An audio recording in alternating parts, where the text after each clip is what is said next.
From our Nepal correspondent, a regular series of articles by Dr Balmukunda Regmi. Nagpanchami, Shrawan, Serpents and Worships. The rainy Shrawan.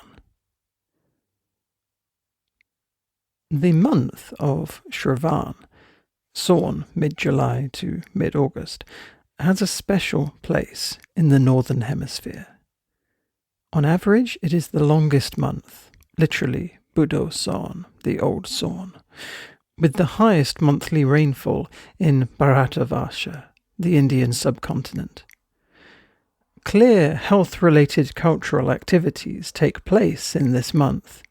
In Nepal, Sound Sankranti, the first day of the month, is marked with Luto Falne festival, characterized with the throwing away of the disease scabies contracted in the previous months in the process of paddy and other plantations. As always, special firewood is burned on the courtyard by the side of a special structure where tulasi, the holy basil, is planted. Many medicinal plants, such as common smilax, marking nut, asparagus, ginger lily, wild grape, Asiatic lyre, touch-me-not, fire flame bush, scabby balsam, needlewood tree leaf, Indian chestnut, Chinese sumac, creeping oxalis, Bengal pogostemon, guava, lemon, pomegranate, red pepper, pear, maize tree with young corn, round-petaled musenda, begonia, Japanese climbing fern, and arissima. All of these are collected, and the diseases thrown away along with burning sticks. Nanglo, the flat, round, woven tray made of bamboo, is struck. Shanka, the conch shell, blown. Diki, the traditional wooden rice mill, operated. Ganta, the bell, rung, and the door of the house closed for some time, so as not to let the frightened diseases into the home. Traditionally an agrarian society, the overwhelming majority of Nepalese were engaged in agriculture and animal husbandry, interacting with muddy soils, fodders, animals, and manures. Sunburns, snake and insect bites, wild animal attacks, infections and infestations were and are common in Shrawan. 3 more festivals occurring in this month are noteworthy. Nagpanchami, Raksha Bandhan, also known as Shravan Purniya, Rishitapani, Janai Purnima, and Kwantipunhi, and Gathamuga, also known as Gathimangal or Gantakana, though some Nuars debate these nomenclatures. Naga Panchami falls on the 5th lunar day of the bright half, the dark half in some places of India like Rajasthan and Gujarat, of the lunar month of Shravan. Raksha Bandhan falls on the full moon day, Purnima, of the month, the day when the full moon falls in Shravana Nakshatra, the star. Shravana being one of the 27 wives of the moon. Abhijit being not a regular nakshatra, but just an intercalary asterism most of the time, beginning in the last quarter of Uttarashada and ending at the first 1/15th segment of Shravana, is masculine and thus not included in the list of nakshatras here. Depending on the lunar-solar positions, sometimes the Shravan Purnima may fall on the next solar month of Bhadra. Gathamuga falls on the 14th lunar day of the dark half, or the waning crescent, of the lunar month of Shravan. Shravan Sankranti, also known as Kakata Sankranti, marks the beginning of the 6-month-long Dakshinayana, when the sun travels towards the south on the celestial sphere, and the gods and goddesses are in their celestial sleep. There is a wide tradition of a fearful belief that people who die in Dakshinayana undergo a downward tour, sometimes leading to Nakas, the netherworlds. The concept becomes comprehensible when we look at the posthumous travel of the formless soul to heathens in the high Himalayas, which is complicated by the rain-induced swelling of the rivers, which have to be crisscrossed on the way, and the chances are high that the traveller is swept downstream, being pushed deep down to Naka, the hell, or left strayed on the way. So people try, through different preventative and curative measures, to maintain good health and avert death, at least until the Dakshinayana ends.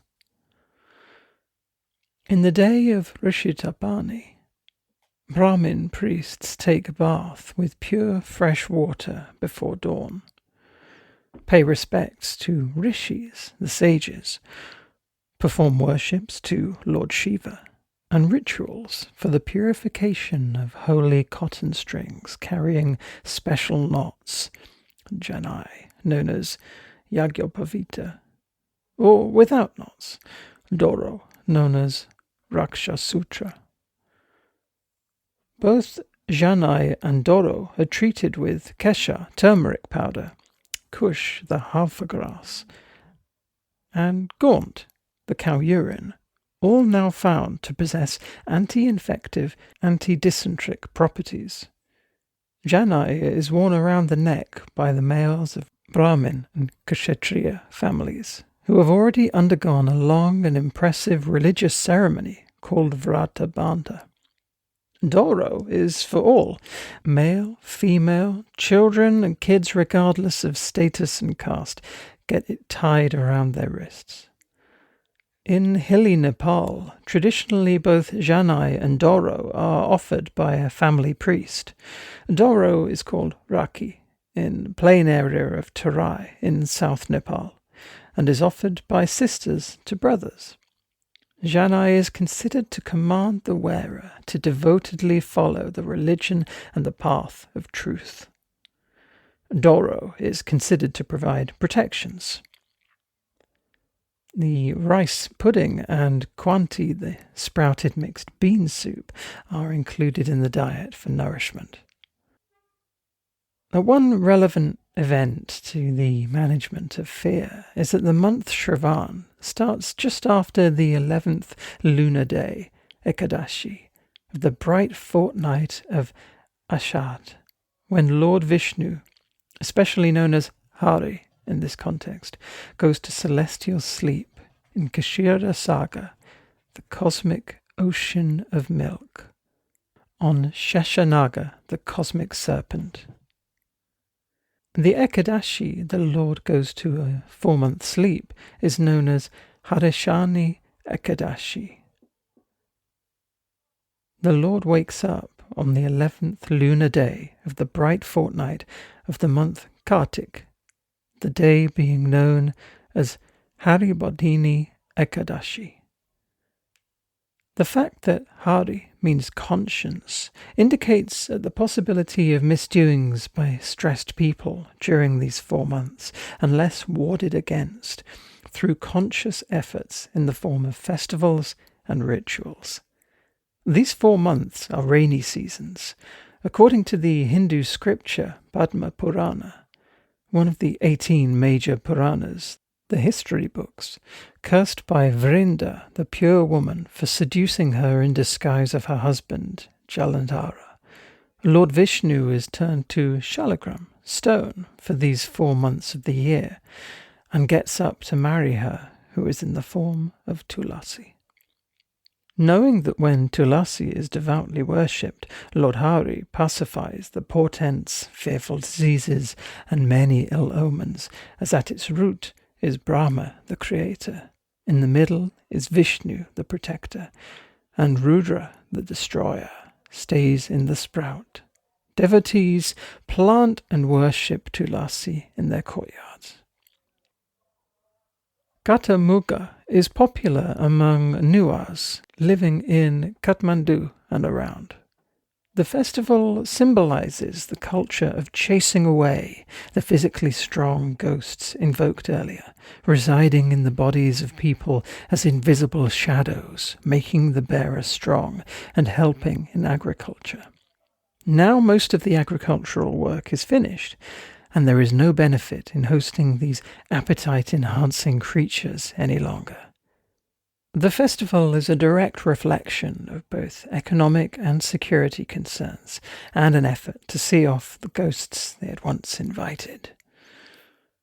Moist, hot, and rainy weather makes everything green in Shrawan. Perhaps the nature attracts female hearts.